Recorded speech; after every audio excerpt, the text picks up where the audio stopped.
Good morning, Emerson. Today is Thursday, March 21st, and on today's show, we'll be doing a CrossFit workout, so I'm really excited about that. Plus, we're also going to be sitting down with Cara Ostrow, EVVY Awards executive producer, to find out how you could be an EVVY Award winner. Hi, everyone. I'm Megan Mitchell. And I'm Joshua Sackheim. Welcome to Good Morning, Emerson. First of all, happy half birthday to my co-host, Megan Mitchell. And in honor of it being your special day, we're going to talk about something this morning that I just found out you're really passionate about, space, the final frontier. It's so exciting to me because, you know, just yesterday, Voyager 1 actually went out of our solar system. But NASA kind of took it back and was like, well, NASA. It depends what out of our solar system means. Yeah.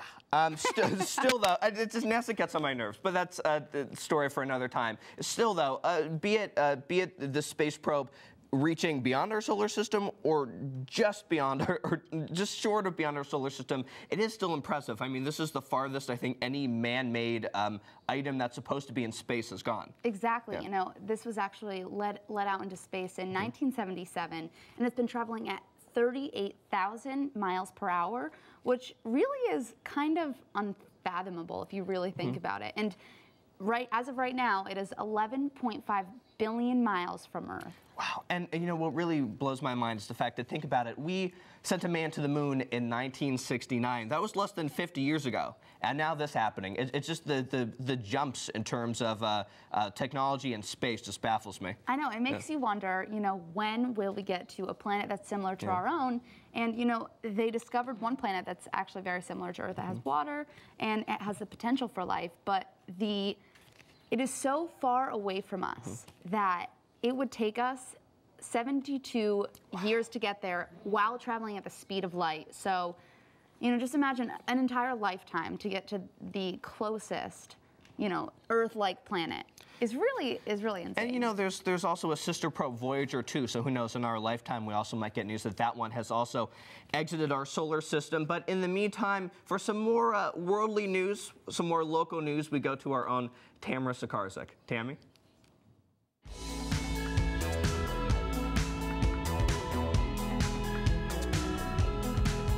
Thanks, guys. Well, if you have missed Elizabeth Warren's speeches on the middle class, don't panic. The Massachusetts senator plans on putting her passion onto pages.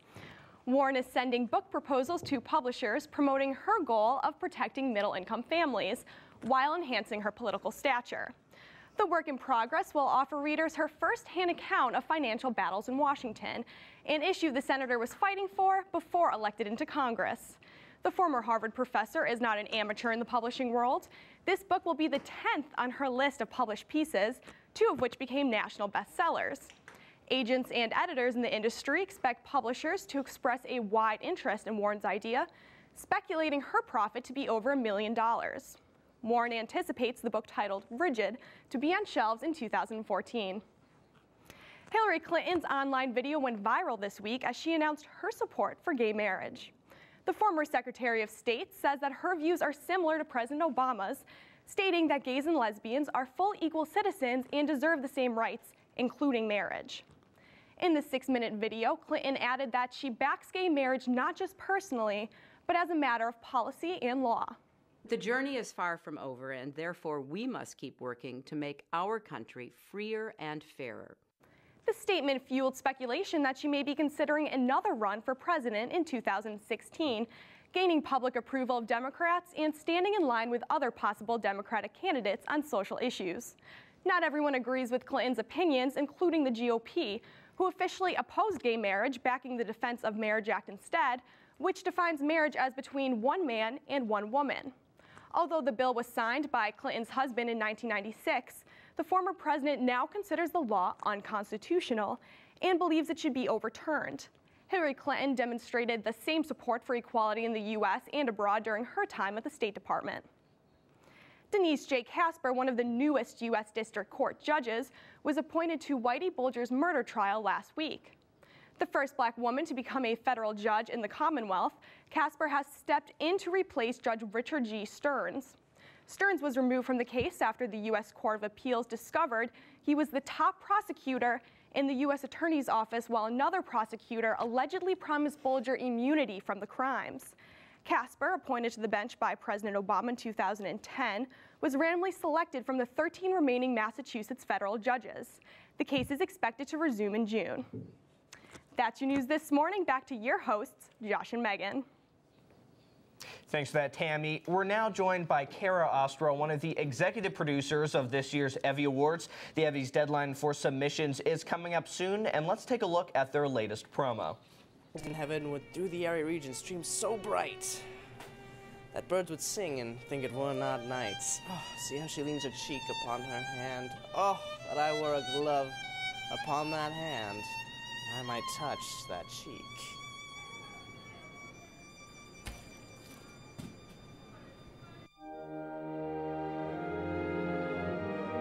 Cara, thank you so much for joining us. Thank you for having me. Yeah, so the best part about the EVVY Awards is that any student really can submit. So what is the submissions process like? So you go to evvyawards.org and you pan over to our submissions tab, and it'll redirect you to a page that's actually linked up with Median, and you will pay for as many credits as you'd like. So it's $10 for 1 credit, $25 for 3, and each credit buys you a submission, and you can upload a file, and then it gets submitted to our industry judges and judged for the show. All right, so then you're submitting your stuff online. Say you run into a problem. Is there a way to troubleshoot that? Yep, we actually have a great submissions coordinator, Marisa, and she can be reached at submissions@evvyawards.org. And additionally, I believe next week she'll be holding office hours for anybody that wants to come and submit their stuff online, but in person, so that they can have her help right there. Great, and now the other cool part of the EVVYs is that the actual show is amazing. You know, nominees are not the only people that are there. There's a 1,200, seat theater that is always filled. What is the ticket? When are the tickets coming out? And I guess what is the show going to be like? So we are officially announcing that tickets go on sale on April 1st. They can be bought at evvyawards.org. It's $20 for the orchestra seats and $15 for the mezzanine and the balcony. If you do get nominated, you're welcome to trade in a previously purchased ticket for a lesser price because you are the honored people of the night. And we hope to sell out within a week, so get your tickets early. All right, and really quickly, last time we had Rylan Roberts on the show, one of the other EPs. We also got a chance to meet the hosts. How's it all looking now? Well, we've got a little over a month until the show, which is exciting and nerve-wracking at the same time. We've finalized the script for our opening and the set design, so we hope to see those come to fruition in the next few months. Great. Oh, great. Well, thank you, Cara. Thank you so much for joining us. Cara Ostrow, executive producer, EVVY Awards. Should be a great show. Time for our first commercial break, but when we get back, our sportsman Anthony Chase is going to preview March Madness.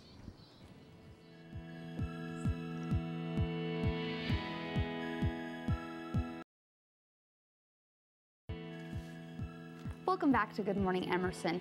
We're working to fill our brackets here on set, so to give us a preview of the NCAA tournament is Anthony Chase.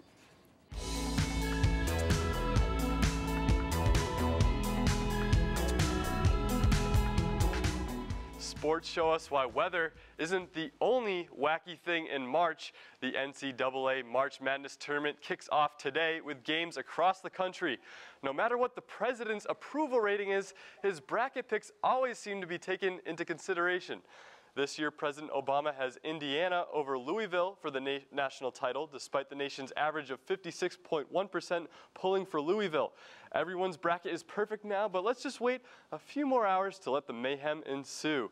In the NHL bracket, the Bruins still appear to be a contending team. However, fans are beginning to fear the worst after the Bruins dropped yet another game in the third period, this time to the Winnipeg Jets. David Krejci will remain out of the lineup, and it didn't help when defenseman Adam McQuaid went down with an injured shoulder. He should be out to 3 to 4 weeks at this point. With these setbacks, the theme for the Bruins has been letting go of winnable games in the third period. With the defense shifting around to accommodate for McQuaid, the power play did not have its usual dominance. And keeping an eye on spring training, the Giants are dealing with a questionable star. World Series MVP Pablo Sandoval is dealing with an inflamed right elbow and chronic bone spur, an injury that he believes won't keep him out of the opening day lineup. Still, as we saw with David Ortiz, the details are vague here. His current ability to swing the bat is in question, and as of today, Sandoval remains out of the lineup. You might imagine the only setback for a young prospect would be an injury, but for Red Sox hopeful Drake Britton, it's a DUI. Earlier this month, Britton was charged for reckless driving and property damage, all while under the influence. In a recent update, Britton now faces an April 12th hearing in Lee County, Florida, that could result in up to a year in prison. Britton was drafted by the Red Sox out of high school in 2010 and ranked 11th on Baseball America's top prospect list this year. And finally, before we turn our attention to college hoops, it's time to take a look at last night's Celtics-Hornets matchup. Doc Rivers gave KG the okay to play, which was good. Here we are in the fourth quarter. C's down by 2. Pierce will personally deliver this one to the rim. We are all tied up at 81 now. Let's go to 2:37 left in the game. Paul Pierce again pops the tray for 3. Keep in mind, Celtics led by double digits multiple times in this game, but with just seconds left, Eric Gordon drives in, and Anthony Davis is there for the putback. Celtics lose a shocker by 1 point in New Orleans. That's your sports. Now back to Megan and Josh. Thank you, Anthony. Now, the #1 ranked Gonzaga Bulldogs earned a top seed for the first time in their school history. Now, given that the Zags are from a mid-major conference, do you think that they were deserving of the #1 seed, or do you think that they will be one of the last teams dancing this spring? Well, Megan, I love teams like Gonzaga because they had an amazing regular season record, but people still feel as though they have to prove themselves because of the lower competition that they played.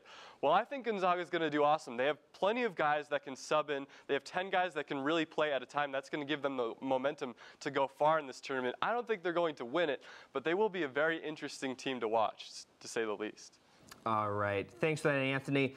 Well, March Madness is always hard to predict. At least for me, my brackets always suck. But apparently, New England weather is too after the surprise snowstorm we got this week. Maggie Morloth is here to try and make sense of it all.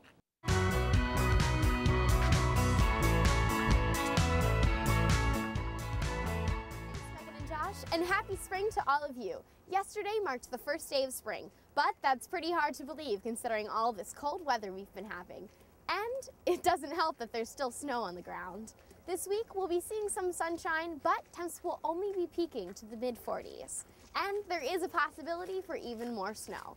So let's head to the 5-day to see exactly what this first week of spring will bring. Today, we're partly cloudy with a chilly high of 36 and a low of 25. On Friday, there's a possibility of flurries with a high of 40 and a low of 27. Saturday, partly cloudy again with a high of 42 and a low of 31. Sunday, we've got a mostly sunny day with a high of a warm 45 and a low of 32. Then on Monday, a chance of snow showers again, high of 38, low of 34. So if you want to enjoy this first day of spring, you might just want to stay inside. That's all the weather I have for you. Back to you guys in that warm studio. Thanks, Maggie. We are now joined by Micah Murphy of Ribbons on the Runway. And Micah, thank you so much for joining us. Now, for our viewers who might not be entirely clear on what Ribbons on the Runway is, maybe you could shed some light. Sure. So Ribbons on the Runway is Alpha Epsilon Phi's largest fundraising event. This is actually our 9th year holding it. It's a fashion show and silent auction combined. Now, for those who also don't know, what has it been like in the past and what can we see for changes for this year? Sure. So the biggest change is definitely that this is the first year we're doing Ribbons on the Runway off campus. We are actually holding it in the Ritz-Carlton Ballroom, so you could say we've sort of upgraded. And that being said, it's just going to be bigger and better than ever. We have brands like Kate Spade headlining our fashion show, so we've come a really long way from the days of, you know, modeling our own clothes down in the basement of one of the dorm buildings. All right, wow, that sounds really exciting. And you mentioned Kate Spade. Can you tell us a little bit more about some of the fashions we're going to see? Sure. So we are featuring 4 designers this year: Pinky Auto, LIT Boutique, Kate Spade, and LF. Those are all stores from Newbury Street here in Boston, ranging from smaller range designers to, you know, national name brands. So kind of a nice mix going, but all things that will appeal to a college student. Very nice, very true. And can you tell us a little bit more about the silent auction that goes on during the show? Yeah, so the silent auction is arguably the most important part of the show because it is where we actually earn our money, and it is a fundraiser. So the silent auction this year is going to feature some amazing things, including a one-night stay at the Ritz, tickets to the Lyric Stage Opera, the Improv Asylum, backstage passes to meet the band Gloriana when they're here in Boston next week, and all kinds of restaurant gift cards and baskets. Okay, and of course, most importantly, where and when can people see the show? Well, they can see it this Sunday the 24th at the Ritz-Carlton, and we will also be filming it to put it online later. All the information is online at facebook.com/ribbonsonthernway. Okay, great. Right. Micah, thank you so much for joining us. Sounds like it's going to be a really great event. But now we're going to head over to our main entertainment man, Logan Levitt. He's got the update on the Lil Wayne story that took us all by surprise. So what's up, Logan?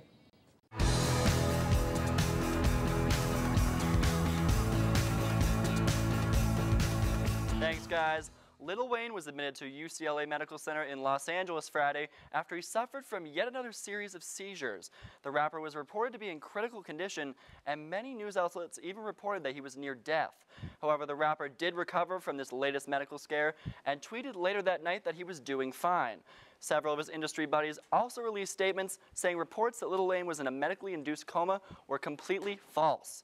This is the third time the music star has suffered from seizures. Apparently, the rapper was originally released from the hospital the night he had the seizures, but was readmitted when a staff member found him unconscious on the ground. The singer also reportedly went on a codeine binge days before his hospital visit. One of Hollywood's biggest couples just landed in Splitsville. That's right, American Idol host Ryan Seacrest and girlfriend actress Julianne Hough have broken up after nearly 2 years together. The couple originally met on the set of American Idol and have now ended the relationship due to their crazy schedules. Seacrest seems to host basically everything, so he's rarely in the same place for long. Hough's movie career has been taking off after the success of her most recent film, Safe Haven. The news came 2 days after a story came out saying that thousands of dollars worth of jewelry was stolen from Julianne Hough's car when it was parked outside of a friend's house. It looks like the American Idol judges voted Julianne Hough out of the relationship. Finally, Hollywood has come to Boston. An untitled David O. Russell film has begun filming in Beantown. The movie is going to star some huge Hollywood heavyweights. The movie stars Christian Bale as a financial con man who was caught by a federal agent played by Bradley Cooper, along with his girlfriend played by Amy Adams. Jennifer Lawrence and Jeremy Renner have also joined the film. The movie is reportedly going to be filming all around the city. Trailers are parked throughout the Common, and many lucky Boston residents are said to have spotted some of the big names, both filming scenes for the movie and simply walking through the Commons. So when you go out for your morning jog through the Commons, or to grab a quick coffee at Starbucks in Boylston, make sure the guy standing next to you in line isn't Bradley Cooper. Now let's send it back to the couch with Megan and Josh. All right, thanks for that, Logan. Now we are going to take another commercial break, but stay tuned because when we come back, we'll be joined by Bianca Buono, who's going to show us how to get fit.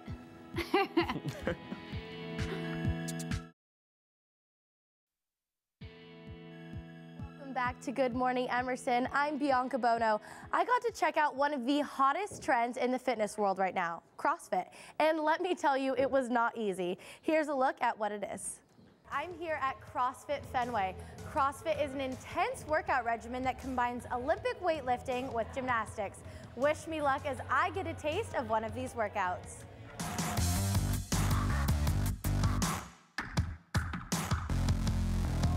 Now, a lot of people might not know exactly what CrossFit is. Do you mind just telling us a little bit about what exactly CrossFit entails? CrossFit, by definition, they say is constantly varied functional movements that are performed at a high intensity.